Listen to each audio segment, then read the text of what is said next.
Bonsoir, good afternoon. Well, like Laurent, I'm really privileged to have the opportunity to share with you my great French accent in English, so hopefully it will be okay. It's also very interesting to see that, I'm coming from Microsoft, and I think I'm going to be the only one not using PowerPoint today, so I think maybe a signal of the culture shift we're also going through at Microsoft right now. Nevertheless, I would like to talk about technology. Technology is everywhere. Digital services are impacting our lives, both personal and at work. I'm sure around this auditorium today, you're all thinking about digital and how it can impact your organizations. At least if you're not thinking about that, you should start really thinking about it, because as you can see, we discussed Airbnb.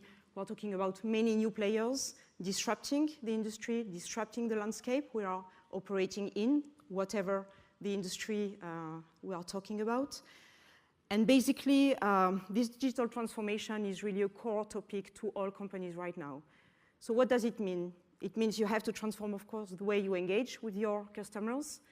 It means you have to think about new business models, new products, new services you have to launch, to develop, to innovate on. And of course, it also means you have to change the way you operate, so optimize your internal operations. And all the companies, or many, many companies, are actually thinking about that and looking at how the hell are they going to transform and be successful in this transformation. And one key pillar is about employees and experience. And I think we are very convinced, and we start seeing around the world, that there's no digital transformation that can be successful if you don't look at how embarking the employees in this journey. How do you ensure your employees are part of that, enjoy this transformation, feel like they are also, onboarded on this transformation? And this is really key. I think, we have Peter Drucker, I'm sure Jacob would know, I guess, who has a famous quote: "Culture eats strategy for lunch." Actually, I saw also variant for breakfast, whatever. People remain loyal to culture, not to strategy. So it's extremely important that you get really your employees as part of this transformation. And so I would like to share, Microsoft experience. So depending on how much you follow the Microsoft actuality, some of you may think about Microsoft as, the Windows Office monopoly. So this was before. And some others might, think about Microsoft as the transformative company and period we are in right now, moving to the cloud, moving to new services, being extremely challenged in the area of devices, for instance, in the area of cloud services, and really having to shift completely our strategy and also our culture internally to ensure that we embark on employees in this new journey that Microsoft is going through right now.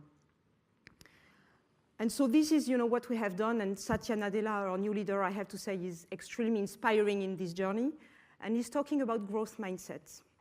And so what does it mean, growth mindset? Well, three very important things, I think.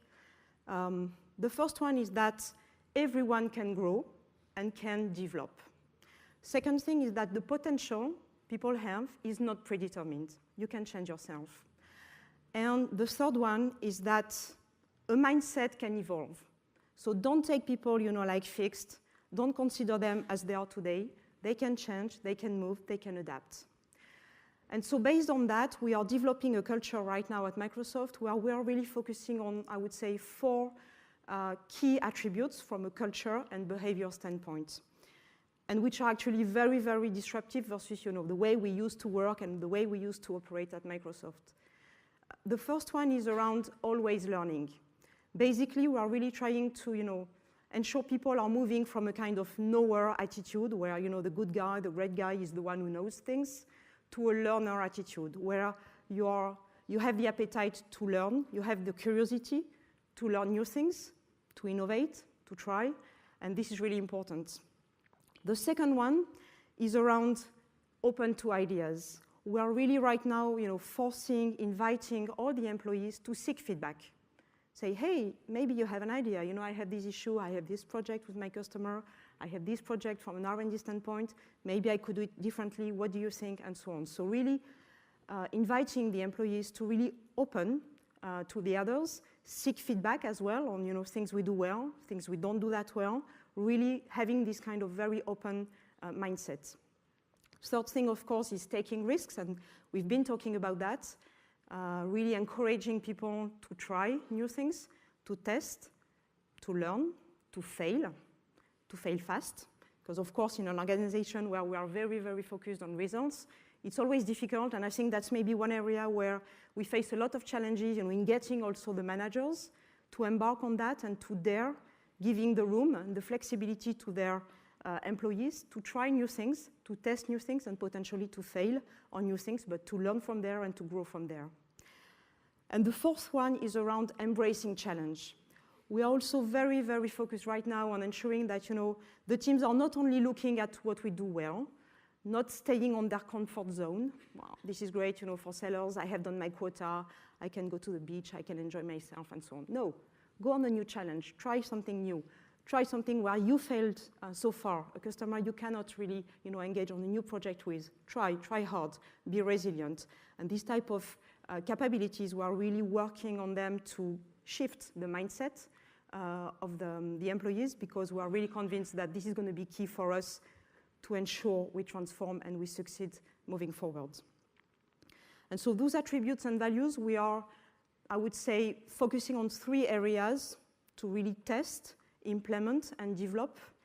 The first one is around our customers. We are working right now on this customer obsession, and I like the concept of, we are working on, of course, on the employees, but at the end of the day, what matters also is how it helps deliver a better experience for our customers. So putting the customer at the core, at the center of everything we do, every process, and in companies like Microsoft, we have huge amount of processes internally, so ensuring that we don't lose our mind and we really put constantly the customer at the core of that is very important, and these growth mindset and values I mentioned are helping us do that in a better way. The second area is around diversity and inclusion. We are really convinced right now that you cannot succeed in a world where you want to serve, the diversity of people who are living in the world if you are not embracing this diversity internally in the organization. So what does it mean? Well, first of all, it means, getting yourselves the awareness of the stereotypes maybe we have in mind, and not everybody has the same. The preconceived ideas we have in mind. We have rolled out worldwide a MOOC around unconscious bias. It's extremely interesting to see how people, react on those biases we have about gender, about age, about origins, about experiences, and so on. So to start getting people to understand, and think about it and say, okay, do I have the right behavior? Do I have some biases I should maybe work on? And the second thing, of course, is really focusing heavily on this diversity and inclusion from a gender standpoint. This is an area where we've been working for many years, especially in Microsoft France, around gender diversity, ensuring that female talent can grow, can join the company, can develop themselves, and can grow inside the organization. We are now working more on other areas in terms of diversity, generation. We are hiring very young talents, 25 years old, coming out from school, and we have people who are retiring. So you have to handle and you have to manage this diversity of age inside the organization. You have to ensure that, they can work together, they can learn from each other, and they can really mutually grow inside the organization. Another area is around disabled people, of course. We start really working more hardly around that, looking at how we can also, get the best of this diversity inside our organizations. And the fourth one, which I think is also very interesting because we don't necessarily think about that when we talk about diversity and inclusion, is around the experience. And when you have people joining the company who are coming, from startups, who effectively aspire at having a very agile environment, and when you have people who have been working at Microsoft for 30 years, who have always been working at Microsoft, you can imagine that the experience is so different. You have to think about that and how both those people can bring the best to the company. So that's basically where we are in terms of our journey on growth mindset and on transforming the culture. A couple of things we do, maybe to finish on how we are implementing that on a day-to-day basis with our teams. First of all, very importantly, of course, it has to start with us at the leadership team level, and it has to start with standing up for those values every day on everything we do. We work extremely closely with the community of managers right now, so we have very regular off-site meetings where we share thoughts around growth mindset. What does it mean? We ask them to think about it. We have set up a very successful initiative called Learning Circles, where basically we invite the managers to regroup as small teams, not necessarily from the same organizations inside Microsoft France. And one of them is going to come with a problem, with an issue, whatever the issue is, and the others are going to stand there and think about how they would solve that issue with a very different perspective. And this has been extremely well perceived and very successful in the results and the help it gives to the managers inside the organization. So we will continue to work on that. The other thing, of course, is also to adapt the reward and performance system. So we have completely changed the performance system at Microsoft. We are moving to a quarterly process where every quarter, instead of every year before, every quarter we have a connect. And I like the name because it means, I think, really what it has to mean. So the manager and the employee will spend time together to look at what went well, what didn't went well, how the employee worked with others, how the employee helped others also deliver on their results, and preparing for the next quarter. So this is a much more iterative approach we are taking to performance. And we no longer measure only, I would say, the contribution one person is going to have, but we are measuring how this person is impacting the others, how this person is helping the others deliver on their job, and how this person is also, working with what the others can bring to him or her in delivering what he has to deliver. And finally, of course, we are leveraging digital technology, normally. We are leveraging digital technology to ensure we can provide an environment which is as flexible as possible for our workers. And of course, a flexible environment means distance working. So we are totally flexible in terms of the time you spend at work, the time you spend at home, the time you spend in a co-working space, the time you spend here or there. It's really maximum flexibility. But with this flexibility comes some rules. We have really worked hard on defining, I would say, those rules, which we call the 4x4 rules. Some of them are the following. No emails during the weekend. Yes, it is possible.